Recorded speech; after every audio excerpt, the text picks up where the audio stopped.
자, 하나님의 말씀을 살펴보는 시간이죠. 오늘 살펴볼 하나님의 말씀은 히브리서 11장입니다.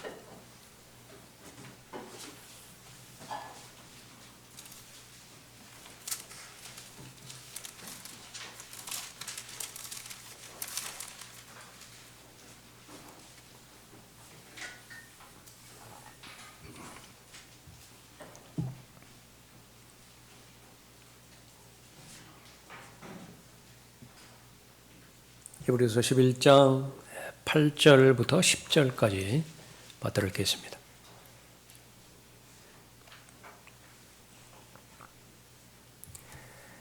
믿음으로 아브라함은 장차 유업으로 받을 땅으로 떠나가라는 부름을 받았을 때 순종하여 어디로 가야 하는지도 모르면서 떠났으며, 믿음으로 그는 타국 땅에 있는 것 같이 약속의 땅에 기거하여 그와 함께 그 동일한 약속의 상속자들인 이삭과 야곱과 더불어 장막에서 살았느니라.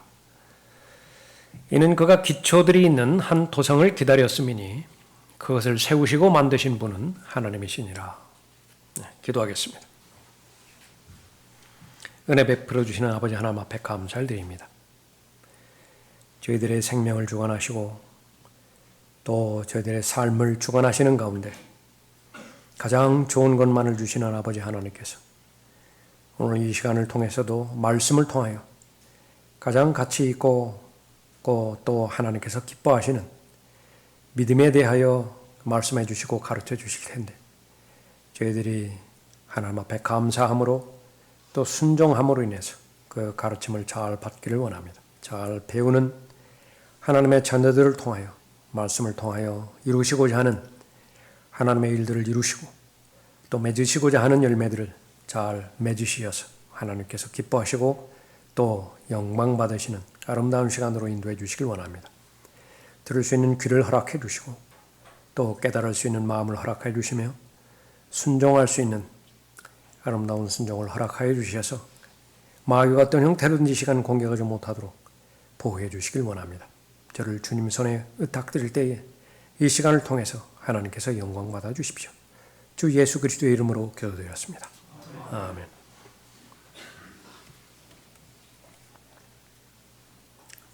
참된 믿음, 살아있는 믿음이라고 하는 제목으로 말씀드리겠습니다. 계속해서 우리 믿음에 대해서 살펴보고 있는데, 하나님을 기쁘시게 해드리는 유일한 방법은 믿음을 갖는 것입니다. 왜 그렇습니까? 우리의 마음이 기쁨으로 가득 차고 또 만족과 감격으로 가득 차기 위해서는 반드시 나를 창조하신 하나님께서 나를 통해 기뻐하시고 또 나에 대해서 만족해 하셔야 되기 때문에 믿음이 필요한 것이죠. 믿음으로 구원받는 것으로부터 시작되어서 믿음으로 성장하고 또 믿음으로 구원의 모든 것들이 다 완성되어지는 것이죠. 그리스도인의 정상적인 삶, 말씀을 통해서 계시해 주신 것은 바로 제일 먼저 우리에게 말씀해 주신 것은 이 죄로부터 승리하여 자유로운 삶을 살기를 원하시는 것이죠. 승리의 삶을 말하는 것입니다. 사람이 타락한 원인이 된 것은 바로 죄 때문인데, 죄가 들어오게 되는 것은 마귀를 통해서 들어오게 되었고요. 또 타락한 아담의 옛 본성, 그것은 지금까지도 계속하여 하나님의 자녀들을 공격하고 있습니다.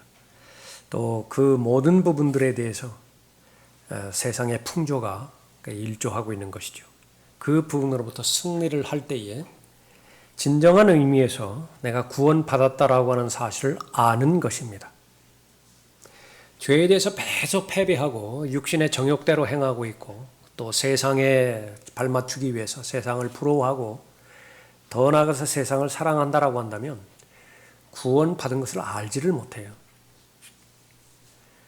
그 구원받은 것을 아는 사람은 이제 지속적으로 죄에 대해서 승리해 나감으로 인해서 구원의 확신을 갖게 되어지는 것이고 구원받았다라고 하는 기쁨을 경험하게 되어지는 것입니다.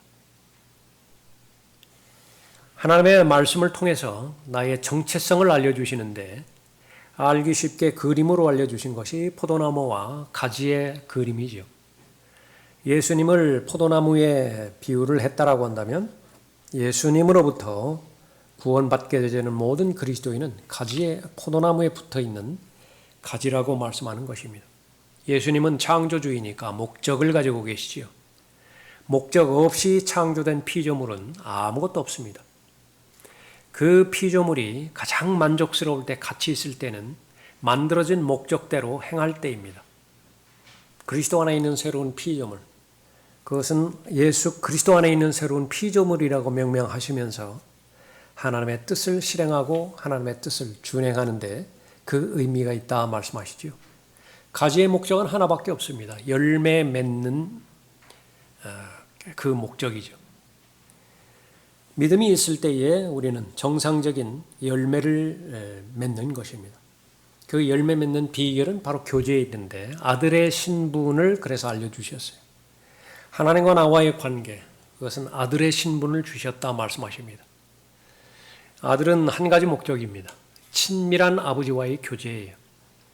그러니까 친밀한 교제만 유지되어지면 열매를 맺고자 애쓰지 않는다 하더라도 저절로 열매는 맺히게 되어지는 것입니다. 구령의 열매가 그것이고 성령의 열매가 바로 그것이죠. 하나님 안에 있는 의와 화평과 기쁨으로 대표되어지는 성령의 열매를 맺음으로 인해서 더 예수 그리스도를 잘 섬길 수 있고 더 깊은, 더 친밀한 예수 그리스도와의 교제가 이루어지는 것입니다. 믿음이 결정합니다. 또 하나, 이 지상에 있을 동안에만 하나님께서 우리에게 주신 신분이 있는데 그것은 종의 신분입니다. 종은 주인을 섬기는 사람을 말하는 것이죠.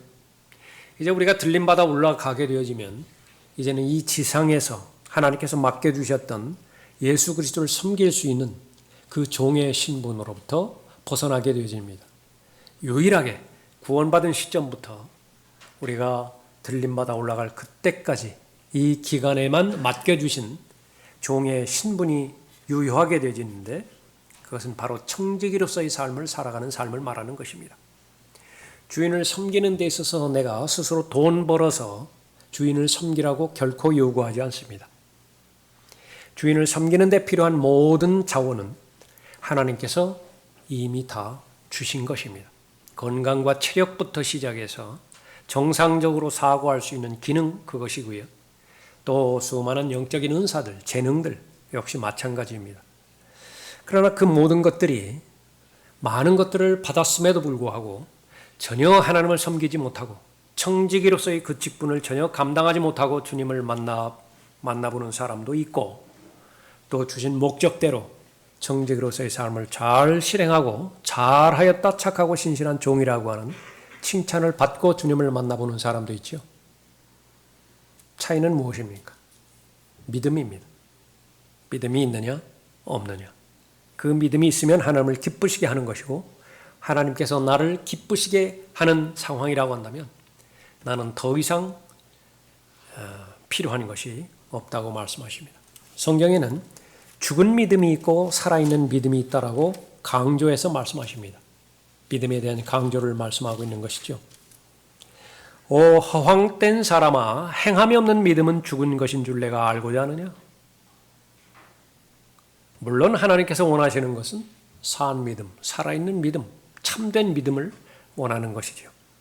그런데 이 참된 믿음, 살아있는 믿음을 설명하는 데 있어서 한 사람을 가져옵니다. 그 사람이 바로 아브라함이에요. 아브라함의 믿음을 통해서 살아있는 믿음이 어떤 믿음인지 잘 알기를 원하셨던 것이죠. 우리의 조상 아브라함이 자기 아들 이삭을 제단에 드렸을 때 아브라함의 그 믿음의 삶을 설명하고 있는 부분이죠. 야고보서 2장에 나와 있는 아브라함에 대한 기록입니다. 그 믿음이 얼마만큼 하나님을 기쁘시게 해드렸던지 하나님께서는 좀처럼 부르기가 힘든 그런 용어인 친구라고 그렇게 불러주십니다. 아브라함을 소개할 때 내 친구야. 하나님께서 부러운 믿음이죠. 그러나 이 말씀이 이 기록이 성경에 기록된 목적은 누구나가 다 이 아브라함의 믿음을 소유할 수 있는 것이고 또 마땅히 그런 살아있는 믿음, 참된 믿음을 소유해야 된다라고 하는 것이죠. 오늘 본문 말씀을 통해서 세 가지로 참된 믿음은 어떤 믿음인가 살펴보죠. 참된 믿음은 살아있는 믿음입니다. 하나님께서 감동해 하는 믿음이고요. 기뻐하시는 믿음입니다. 그 믿음의 특징 첫 번째는 순종하는 믿음입니다. 참된 믿음은 순종하는 믿음입니다. 8절 보십시오. 믿음으로 아브라함은 장차 유업으로 받을 땅으로 떠나가라는 부름을 받았을 때 순종하여 어디로 가야 하는지도 모르면서 떠났으며, 순종에 대한 대상이 있겠죠. 하나님께서 강조하시는 것은 너무나 당연한 말이지만 하나님의 순종의 대상입니다. 하나님의 말씀이 순종의 대상이에요. 사람이 순종의 대상일 때도 있죠. 그 사람이 하나님의 말씀을 믿고 실행하고 주장한다라고 한다면 그 사람을 순종해야 됩니다. 그러나 세상적인 영향력이 아무리 크다 하더라도 그 사람이 하나님의 말씀과 무관하고 반대로 그 사람이 하나님의 말씀을 대적하고 있는 그런 위치에 있다라고 한다면 절대로 순종해서는 안 되는 것입니다. 아브라함을 부르신 것은 바로 하나님이십니다. 하나님께서 말씀을 통해서 불러주신 것입니다. 내용은 떠나라. 하나님께서 자신을 계시해 주실 때 하나님의 책임은 말씀하는 대상이 자기 자신이 하나님임을 확신시켜 주시는 일입니다. 그것은 하나님께서 하셔야 돼요. 아브라함은 자신을 부르는 대상이 바로 하나님임을 확신했습니다. 그 전까지는 갈대아 우르에서 가장 문명이 활짝 피었던 문명 국가에서 달신이라고 하는 이방신을 섬기던 이교도였습니다. 하나님께서 부르시지 않았다라고 한다면 그대로 살다가 자신의 죄 때문에 죽어서 지옥에 갈 수밖에 없는 그런 이교도였죠. 어느 날 하나님께서 함께 하시겠다고 말씀하시면서 떠나라고 아브라함을 부르셨습니다. 아브라함의 마음에 말씀하셨고 또 아브라함은 그 하나님의 말씀에 마땅한 자세와 태도로서 순종했습니다. 이것은 우리도 마찬가지죠. 구원받은 모든 그리스도인들도 세상의 풍조를 따라서 허물과 죄들 가운데 죽은 영을 지닌 채 마귀에게 종노릇 하며 죄의 도구로 계속해서 살아가다가 어느 날 하나님의 부르심을 받았습니다. 성령 하나님을 통해서 내가 죄인임을 깨닫게 해주셨죠. 설마 했던 하나님의 심판과 지옥에 대한 영원한 형벌, 그것은 바로 명백한 진리라고 하는 사실을 하나님의 말씀을 근거로 해서 알려주신 것입니다. 강력한 죄에 대한 찔림을 주신 것이죠. 그와 병행해서 하나님의 부르심을 듣게 되었습니다. 수고하고 무거운 짐진 자들아 다 내게로 오라. 예수님의 부르심 가운데 포함된 것은 정죄의 문제가 영원히 해결되는 것이고요. 영원히 살 수 있는 영생의 길이 마련되는 것이고 바로 예수 그리스도 자신인 진리가 바로 계시된 것이지요. 그 예수님께 순종하여 나아갔을 때 구원받게 된 것입니다. 바로 하나님과 피조물과의 관계, 바로 주님과 종의 관계가 형성이 된 것입니다. 하나님의 부르심에 순종할 때에 그것은 바로 참된 믿음입니다. 그 순종은 의미가 있기 위해서는 몇 가지 조건이 있는데 그것은 즉각적인 순종이어야만 합니다. 8절을 다시 보십시오. 믿음으로 아브라함은 장차 유업으로 받을 땅으로 떠나가라는 부름을 받았을 때 바로 순종하여.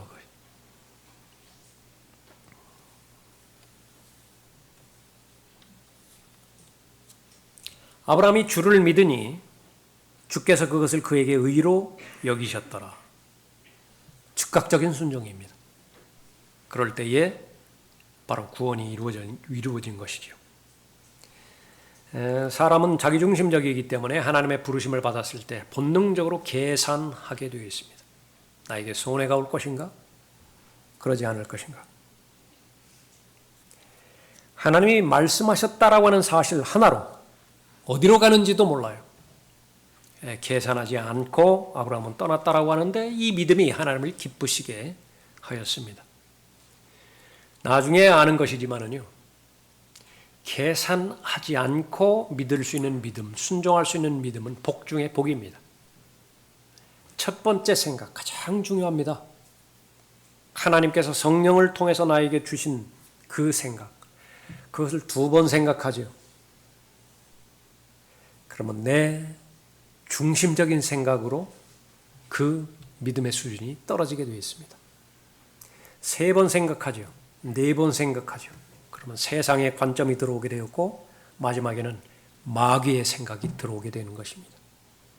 경험을 통해서 아는 것은 무엇이에요? 거의 대부분 세상적인 기준에, 마귀의 공격의 기준에 내가 타협하게 된다는 사실입니다. 많은 경우에 있어서 하나님의 음성을 들을 때에 계산하는 것, 그것은 그리 바람직스럽지는 않습니다. 아브라함은 하나님의 말씀을 들을 때에 계산하지 않고 순종했습니다. 또 하나의 그 순종에는 조건이 없습니다. 그것이 분명하게 하나님의 음성이라고 확신이 들었다고 한다면 여기는 조건을 따지지 않는 것입니다. 어디로 가야 하는지도 모르면서 떠났으며,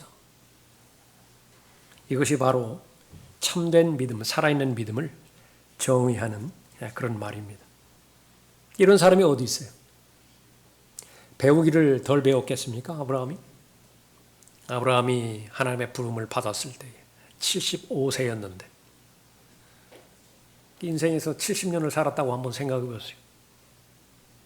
그런 사람이 어디로 가야 되는지도 모르면서 하나님께서 부르시기 때문에 그 말씀 하나만 믿고 떠났다. 부러운 믿음입니다. 그 위대한 믿음의 조상이 하나님을 기쁘시게 해드리기에 충분하겠죠. 여러분들도 그런 믿음이 있습니까? 예, 있습니다. 특히 저는 더 있습니다. 내비게이션이 길치를 떠나서 거의 중증에 해당되어지는 것이 바로 제 자신이에요. 내비게이션 켜고 어디로 가야 될지 모르는데 오른편으로 꺾으라면 꺾고 왼쪽으로 가라면 가고, 근데 이 내비게이션이 계속 뺑뺑이 돌려도 계속 그 길을 갑니다. 내비게이션을 믿을 수 있는 믿음 정도만 있다 하더라도 대단한 믿음인 것 같아요. 하나님은 내비게이션이 아닙니다. 결코 실수하지 않으시죠. 심지어는 차선으로 인도하지도 않으십니다. 항상 최선으로 인도하시는 것이죠. 이성으로 이해되지 않을 때에 17절 보십시오.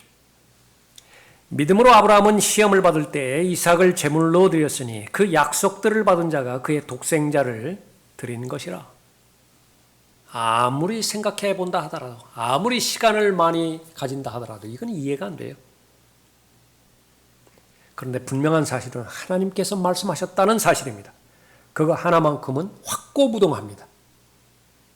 그래서 실행하는 것입니다. 순종이에요.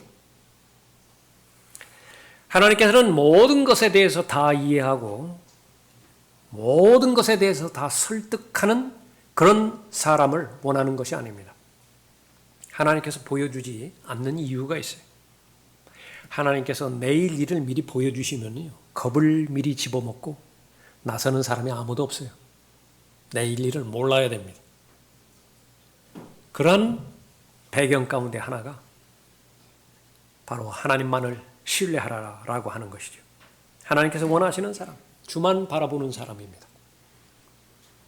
하나님께서 원하시는 사람, 어디로 이끄시든지 하나님을 온전하게 신뢰하고 하나님을 따르는 사람들, 하나님께서 찾으시는 사람입니다. 선한 사람의 걸음은 주께서 정하시니 주께서 그의 길을 기뻐하시느니라. 시편 37편 23절 말씀입니다. 내가 하나님 앞에 잘못한 것이 없어요. 잘못한 것이 무엇입니까? 최선을 다해서 하나님을 섬기고 하나님을 사랑하고 하루하루 시작되어지는 그 첫 시간, 첫날의 첫 시간, 하나님으로부터 시작되었는데 지금 내가 처한 상황을 보았더니 도무지 이해가 되어지지 않습니다.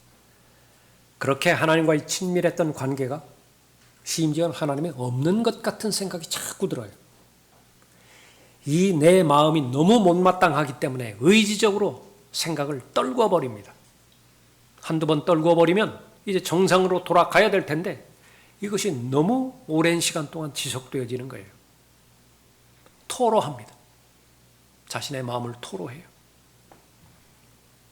보라, 내가 앞으로 가도 그분은 거기 계시지 아니하고 뒤로 가도 내가 그분을 감지할 수 없도다. 그가 왼편에서 일하시나 내가 그분을 바라볼 수 없고 그가 오른편에서 자신을 감추시니 그분을 볼 수가 없도다. 답답한 심정을 느낄 수 있겠지요. 그러나 결심합니다. 무엇을 결심해요? 하나님께서 내게 주신 약속이 있다고요. 그 약속만이 사실이다. 그 약속만이 참된 진실이다. 그래서 고백합니다. 그러나 모든 환경을 초월하는 한마디 말이에요. 모든 내 마음의 감정의 상태를 초월하는 한마디 말입니다. 그러나 그는 내가 택한 길을 알고 계시니 그가 나를 연단하시면 내가 금같이 나오리라. 여러분이 잘 알고 계시는 욥기 23장 말씀입니다. 참된 믿음, 그것은 살아있는 믿음이죠. 많은 죽어있는 믿음도 있다라고 성경은 말씀하고 있는 것입니다. 그러나 참된 믿음, 살아있는 믿음이 되어야 됩니다. 아브라함의 경우를 통해서 우리가 볼 수 있는 것인데 그 두 번째 특징은 희생하는 믿음입니다. 9절에 보십시오. 믿음으로 그는 타국 땅에 있는 것 같이 약속의 땅에 기거하여 그와 함께 그 동일한 약속의 상속자들인 이삭과 야곱과 더불어 장막에서 살았느니라. 야곱은 누구예요? 아들입니다. 이삭이 아들이죠. 야곱, 그러니까 손자 아닙니까? 가장 가까운 대상인데요. 자기가 거지처럼 살았으면 됐지 아들마저 그렇게 살면 어떻게 될까요? 쉽지 않은 일입니다. 그러니까 손자는 또 어떻게 되죠? 아들보다 손자가 더 귀합니까? 그 손자마저도 거지같이 산대요. 말은 좀 그렇게 고상하게 들릴지 몰라요. 장막에 거한다. 장막에서 산다. 거지처럼 산다 그 말이에요. 집이 없어요. 무슨 직장도 없어요. 참된 믿음인데 하나님께서 말씀하실 때에 그것은 바로 희생하는 믿음이다. 믿음은 희생으로 시작합니다. 가치 있는 것치고 사람들이 추구하는 것치고 희생하지 않는 것이 어디 있나 한번 떠올려 보십시오. 저절로 얻는 것. 그것이 무슨 가치가 있어요? 가치 있는 것일수록 더 많은 희생을 요구하는 것이죠. 고향을 떠난다는 것 자체가 희생이에요. 그런데 그 집이요. 세상 사람들이 부러워하는 집입니다. 문명국가 중에서 문명국가예요. 칼데아, 번영한 도시입니다. 생활 환경이 얼마나 잘 되어 있겠어요? 그 당시 기준으로 보았을 때. 근데 가나안 땅으로 가라는 것입니다. 야만인의 땅이에요. 척박한 황무지로 아무 증거도 없이 떠나가라는 것입니다. 약속의 땅으로 들어갔죠. 뭐가 보여야 될 거 아니겠습니까? 그런데 약속의 땅에 들어가서도 아무것도 없어요. 모든 것이 희생이고 모든 것이 고생입니다. 희생은 가장 소중한 것을 드리는 것을 말하는 것입니다. 아브라함에게 있어서 가장 소중한 것은 무엇이냐? 이삭이었어요. 다시 한번 17절 보십시오. 믿음으로 아브라함은 시험을 받을 때 이삭을 제물로 드렸으니 그 약속들을 받은 자가 그의 독생자를 드린 것이라. 75세 때에 아들에 대한 약속을 받았고 25년이라고 하는 긴 세월을 기다린 끝에 천신만고 끝에 100살 때에 아들을 얻게 되었죠. 그런데 육체적으로는 불가능한 나이였어요. 남편도 그렇고 아내도 그렇고 하나님께서 주셨다라고밖에 설명이 안 되는 그런 소중한 아들이었습니다. 100세 때의 아들을 얻었으니 온 세상을 다 얻었던 것입니다. 왜 아브라함이라고 왜 그 불편한 것이 없었겠어요? 왜 소망하는 것이 없었겠어요? 세상적인 기준에서 75년 동안 살아왔던 과거의 경험, 왜 그것이 떠올리지 않았겠어요? 이것이 우리 집에 있더라고 한다면 그 생활의 그 편의성, 그것이 왜 떠오르지 않겠어요? 그러나 아들을 얻는 순간에 부러운 것이 단 하나도 없어요. 온 세상을 다 얻어버린 것입니다. 그것이 아브라함의 믿음이었습니다. 얼마만큼 감사가 넘쳤겠습니까? 얼마만큼 은혜로운 나날이었겠어요. 그 아들이 자라는 것을 바라보는 아버지의 마음. 그런데 어느 날 하나님께서 청천벽력 같은 명령이 아브라함에게 주어졌죠. 제물로 바치라. 죽이라. 그 이삭을 통해서 장차 오실 하나님의 어린 양 예수 그리스도를 예표하는 것이기는 했지만 아브라함이 알 리가 없습니다. 아브라함의 전부가 되었던 이삭, 소망의 전부가 되었던 이삭, 그것을 하나님께서 요구하셨을 때에 바칠 수 있었는데요. 살아있는 믿음이래요. 죽은 믿음이 아니라고 말씀하십니다. 야고보서 2장에서도 아브라함이 이삭을 바칠 때 그 믿음은 온전한 믿음이었다고 말하고 바로 아브라함을 하나님께서 친구라 그렇게 불러주신 것이죠. 여러분에게 가장 소중한 것은 무엇입니까? 사람마다 다 다르겠죠. 어떤 사람은 육신의 정욕에 해당되어지는 쾌락이 가장 소중할 수 있습니다. 어떤 사람은 세상으로부터 인정되는 평파. 시간이 많이 지났습니다마는 정치인들 사이에 오고 가는 뇌물의 액수라고 한다면 그건 돈도 아닌 것 가지고요. 자살해버리는 사람이 있다고요. 그 사람도 부족한 부분이 있지만은 나름대로 많이 좀 아쉬웠습니다. 그 사람의 배경을 어느 정도 알았기 때문에 3천만 원의 돈을 받고 자살해버린 거예요. 자신의 자존심을 견디지 못해서. 그 사람은 명예가 가장 소중한 것입니다. 어떤 사람은 자녀가 되겠죠. 어떤 사람은 자기 자신이 되기도 할 것입니다. 그러나 사람마다 다 소중한 것이 다 있을 것입니다. 하나님께서는 진정한 믿음, 살아있는 믿음, 참된 믿음인지를 알기 위해서 그 소중한 것을 가장 귀히 여기는 것을 테스트하십니다. 그것을 나한테 줄 수 있는 것이냐.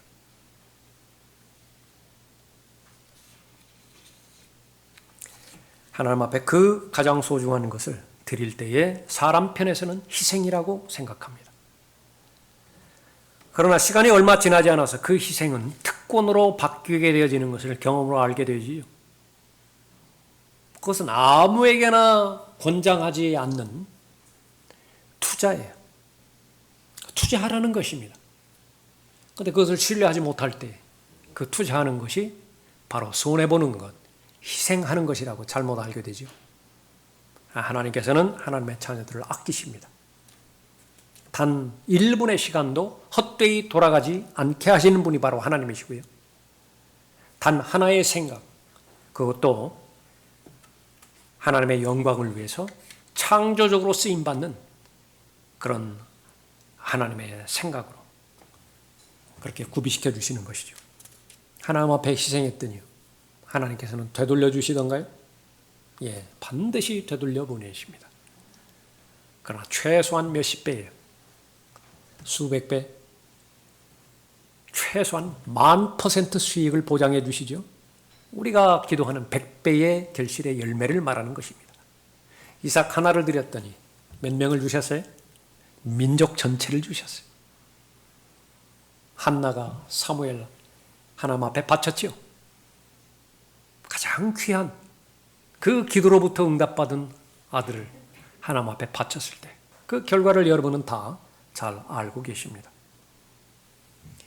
희생은 특권으로 바뀌는 것인데 그 결과 아브라함은 주님으로 인해서 모든 것을 다 행복해 했습니다. 무엇을 소유할 것이냐? 그것은 별 문제가 되지 않는 것입니다. 정말로 큰 문제가 되는 것은 하나님께서 나와 함께 하시더냐? 하나님께서 내 편이시더냐? 너무 희생을 두려워하지 마십시오. 너무 작은 믿음에 연연해하고 만족하지 마십시오. 좀 더 늘려야 됩니다. 화장실 1개 딸린 집입니까? 예, 2개 딸린 집. 그 눈여겨 보십시오. 눈여겨 보세요. 그러나 이 세상에 사는 동안에는 이루어지지 않을 수도 있죠. 그러나 다가오는 세상에서는 반드시 이루어져야 됩니다. 그것이 그렇게 우리가 강조했던 하나님의 상속자이고 그리스도와 함께한 공동 상속자로서의 특권을 하나님께서 부여해 주셨기 때문에 그런 것입니다. 어디까지 믿음을 늘려야 되는 것이냐? 아브라함의 믿음을 본받고 싶다. 아브라함과 하나님과의 관계, 그것을 부러워하십시오. 하나님은 아브라함을 친구라고 불렀습니다. 네, 친구라고. 광야에서 집도 없이 머무르는 특정한 거주지도 없이 얼마나 많은 밤을 새웠겠어요? 밤을 보내야 됐겠습니까? 주위에는 아무도 없어요. 아내를 얻기 전에도. 그러나 그 가운데서도 별을 바라보면서 하나님의 이름을 불렀겠죠. 하나님은 그 아브라함의 음성을 들으시고 응답하셨을 것이에요. 더 이상 무엇이 필요할 것이냐. 처음에는 아픈 희생으로 시작할지 모르지만 그것은 즐거운 하나님께 주시는 복으로 마감을 하는 것입니다. 너무 계산에만 매달리지 마시고요. 너무 희생을 두려워하지 마십시오. 아브라함이 계산했더라고 한다면, 아브라함이 희생을 두려워했더라고 한다면 갈대아 우르를 떠나지 못했을 것입니다. 하나님께서는 희생을 바로 하나님의 복으로, 특권으로 승화시켜 주십니다. 그러나 얼마나 많은 경우에 그 과정에서 중도에서 포기하고 중단해서 멈춤으로 인해서 자신이 지금까지 해왔던 희생을 후회하고 있습니까? 아브라함은 집을 잘 떠난 것입니까? 잘 못 떠난 것입니까? 믿음이 온전해졌을 때에 그것은 바로 하나님의 부르심은 특권이었다는 것을 잘 알 수 있는 것이죠. 하늘나라에서 주님을 뵐 것이 분명한 것이 바로 구원받은 사람입니다. 그 하늘나라에서 2번 눈물을 흘린다고 그랬죠. 하늘나라에 대한 막연한 환상은 반드시 깨뜨려야 되고 성경에서 계시된 하늘나라에 대한 상태, 그것을 우리가 잘 알아야 되죠. 그 가운데 하나가 하늘나라에서도 슬픔이 있다라고 하는 사실입니다. 하늘나라에서도 후회가 있다라고 하는 사실입니다. 그 많은 후회 가운데 하나가 진정으로 하나님을 위해서 제대로 희생 한 번 하지 못하고 주님 만나 뵈었다라고 하는 것일 것이. 반면에 얼마나 많은 믿음의 사람들, 믿음의 영웅들, 하나님을 기쁘시게 해드리고 하나님을 영화롭게 해드렸던 아브라함의 믿음을 소유했던 많은 사람들이 기꺼이 자신을 하나님 앞에 드리고 자신의 생애 전체를 하나님 앞에 드림으로 인해서 하나님을 기뻐하신 결과, 그 결과가 영원히 지속되는 것을 두 눈으로 목도할 때에 얼마나 부러우겠습니까? 반면에 에서 같은 사람 얼마나 후회 막급이겠습니까? 참된 믿음. 그래서 하나님께서 모든 하나님의 자녀가 가지라는 것입니다. 참된 믿음은 살아있는 믿음이죠. 마지막 3번째로 그것은 바라보는 믿음입니다. 10절 보십시오. 이는 그가 기초들이 있는 한 도성을 기다렸음이니 그것을 세우시고 만드신 분은 하나님이시니라. 아브라함이 약속의 땅 가나안 땅에 도착했을 때 그 땅에는 하나님을 대적하는 악한 이교도들이 그 땅을 차지하고 있었다라고 하는 사실을 알게 되었죠. 그러나 하나님께서는 계속 약속하십니다. 어느 날 하나님의 때에 그 땅은 아브라함과 그의 후손에게, 자손들에게 속할 것이라고 약속하셨습니다. 이는 내가 보는 모든 땅을 내가 내게 줄 것이며 내 씨에게 영원히 주고 내가 내 씨를 땅에 티끌 같게 할 것이미니 사람이 땅에 티끌을 셀 수 있다면 내 씨도 셀 수 있으리라. 창세기 13장 15절 이후의 말씀입니다. 하나님께서 약속하신 그 땅, 아브라함은 걸었어요. 그러나 소유하지는 못했습니다. 그러나 분명한 사실은 하나님께서 약속하셨기 때문에 그 약속은 이루어질 것이에요. 그 하나님의 약속을 이루기 위해서 아브라함은 육신적인 방법을 행하지 않았습니다. 육신적인 방법을 도모하지도 않았어요. 어느 한순간에는 아브라함도 실패했습니다. 어느 한순간에는 아브라함도 범죄하기도 했습니다. 그러나 하나님께서는 아브라함 상의 전체를 볼 때에 믿음의 사람이라고 좋은 평판을 내려주시는 것이에요. 아무리 어려운 상황이라 하더라도 되돌아갈 줄 아는 아브라함이었습니다. 얼마든지 하나님에 대한 하나님의 공급하심을 의심해서 그 기근을 해결할 목적으로 이집트로 내려가기도 했죠. 또 이집트 왕 파로에게 거짓말하기도 했죠. 이집트의 종과 더불어서 하갈과 더불어서 범죄하기도 했죠. 그러나 그때마다 하나님께서는 또 한 번의 기회를 주셨을 때에 아브라함은 그 기회를 사서 얻은 사람이었습니다. 믿음은 그 하나님의 약속이 성취되는 것이 보여지지 않는다 하더라도 지금 현재 시점에서 아브라함이죠. 가나안 땅에 들어가 왔는데 하나님의 약속이 보여지지가 않아요. 그럼에도 불구하고 그것은 하나님의 약속이에요. 보여지지 않음에도 불구하고 하나님의 약속은 반드시 유효하다. 반드시 이루어질 것이다. 그것이 살아있는 믿음, 참된 믿음에 대한 정의입니다. 이제 믿음은 바라는 것들에 대한 실상이요. 조금 더 가까이 다가가나요? 믿음이. 히브리서 11장 1절에서 믿음에 대한 정의를 말했을 때 믿음은 바라는 것들, 아직 오지는 않았어요. 실상으로 잡혀지지는 않았습니다. 눈에 보여지지는 않았어요. 그러나 실상이에요. 이제 믿음은 바라는 것들에 대한 실상이요, 보이지 않는 것들에 대한 증거니. 아브라함은 그러한 믿음을 소유했던 것입니다. 아브라함은 그 믿음을 소유했기 때문에 순례자로, 나그네로 기꺼이 살았습니다. 13절 보십시오. 이들은 모두 믿음 안에서 죽었으나 모두가 그 약속들을 받은 것은 아니로되. 참 대단한 말씀입니다. 우리에게 용기를 주는 말씀이에요. 아브라함은 하나님의 약속을 받았는데 약속을 실현되는 것을 보지 못하고 죽었어요. 아브라함은 아무 땅이 없었습니다. 어떤 땅도 없어요. 자신의 소유로 서류에 기록된 땅이 없습니다. 이삭도 마찬가지였고 야곱도 마찬가지였죠. 그러니까 그 사람들을 순례자라고 부르는 거예요. 나그네라고, 타군이라고 부르는 것이에요. 이들은 모두 믿음 안에서 죽었으나 모두가 그 약속들을 받은 것은 아니로되 멀리서 그것들을 보았고 확신하여 소중히 간직하였으며 또 이 땅 위에서 타국인이요 순례자라고 고백하였느니라. 아멘이에요. 그런데 이 똑같은 신분을 베드로가 우리에게 그대로 적용시키죠.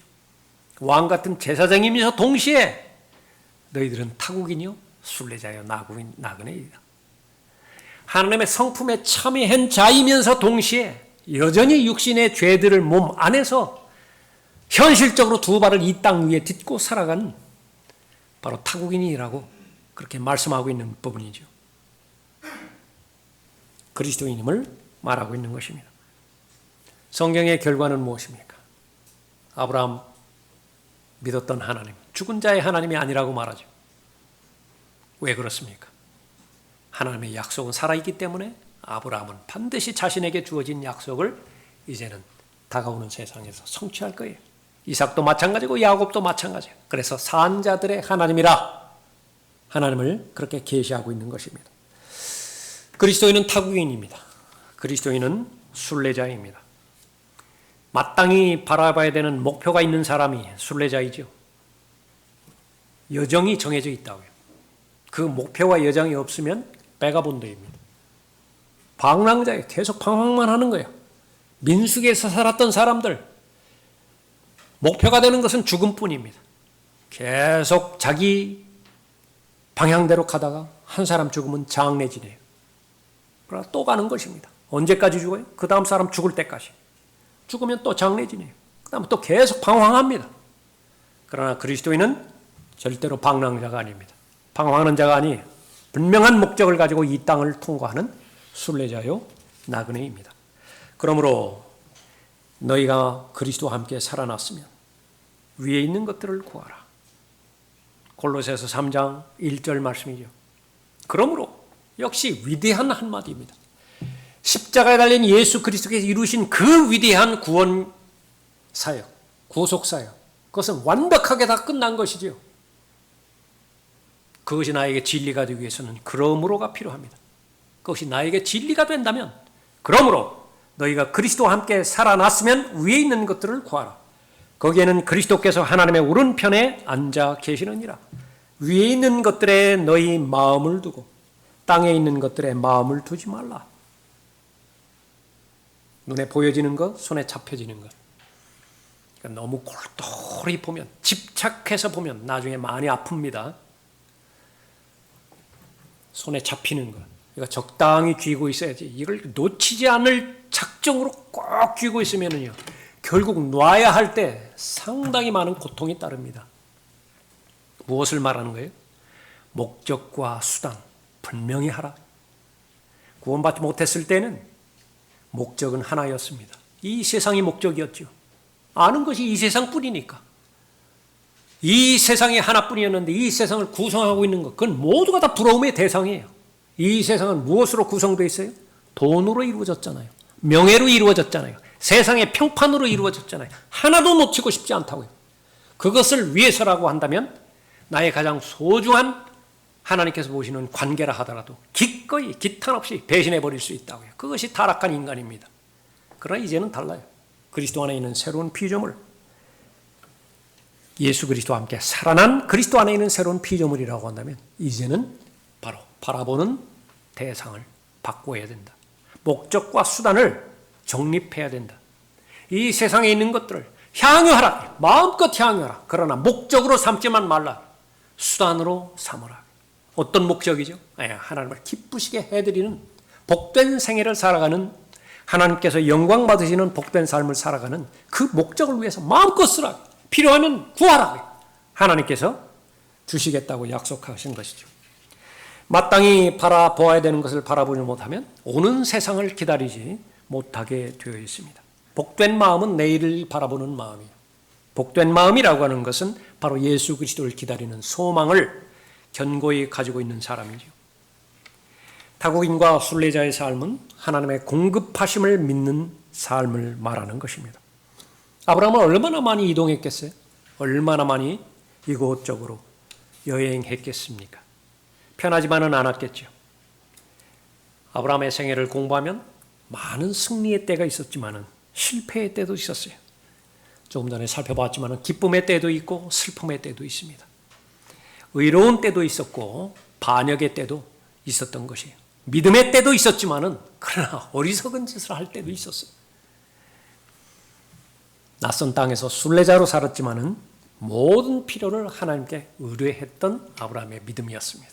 그 믿음을 하나님께서 소중하게 여기신 것입니다. 그러나 이스라엘, 내가 택한 야곱, 내 친구 아브라함의 씨야. 야곱을 소개할 때 너는 내 친구 아브라함의 씨야. 아브라함의 손자야. 계속해서 말씀하시죠. 이사야 41장 8절 말씀입니다. 아브라함에 대해서 얼마만큼 신뢰하는 하나님의 마음이었는지 알 수 있게 되어지는 것입니다.